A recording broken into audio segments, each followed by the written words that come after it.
ஒவ்வொருத்தருடைய வாழ்க்கையையும் மாத்துறதுக்கு ஒரு இடம் வேணும். உங்க கடன் பிரச்சனை மாறதுக்கு ஒரு இடம் வேணும். உங்க கவலைகள் மாறதுக்கு ஒரு இடம் வேணும். உங்க கஷ்டம் மாறதுக்கு ஒரு இடம் வேணும். உங்க குடும்பத்தில் இருக்கிற வியாதிகள் மாறதுக்கு ஒரு இடம் வேணும். எனக்கு இது அந்த இடம். அந்த இடத்தை தான் இப்ப நாம உங்களுக்கு காட்டுறோம். அந்த இடத்தை தான் உங்களுக்கு சொல்றோம். அவர் யாருன்னு தான் உங்களுக்கு சொல்றோம். அவர் தான் ஆண்டவராகிய இயேசு கிறிஸ்து. இன்னும் நீங்க ஒருவேளை நீங்க அவரை சந்திக்காம இருந்திருந்தீங்கன்னா இப்ப சந்திச்சு பாருங்க. ஒருவேளை அந்த இடத்துக்கு நீங்க போகாம இருந்திருந்தீங்கன்னா நீங்க போய் பாருங்க. ஒரு ட்ரை பண்ணுங்க. ஒரு கடன் கேட்கறதுக்காக எத்தனை பைனான்ஸுக்கு போயிருப்போம், எத்தனை பேரை நம்ம சந்திச்சிருப்போம்.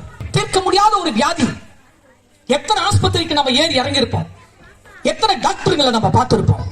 நம்ம பிரச்சனை தீர்க்கிறதுக்காக எத்தனை பேர்கிட்ட நம்ம அணுகி இருப்போம். ஒரே ஒரு தடவை ஆண்டவராகிய இயேசு கிறிஸ்து கிட்ட நீங்க கொஞ்சம் அணுகி பாருங்களேன். நீங்க அணுகி பார்த்தீங்கன்னா தான் தெரியும் அவர் கொடுக்கிற மாற்றம் உங்க வாழ்க்கையிலே மிக சிறப்பான ஒரு மாற்றமாக இருக்கும்.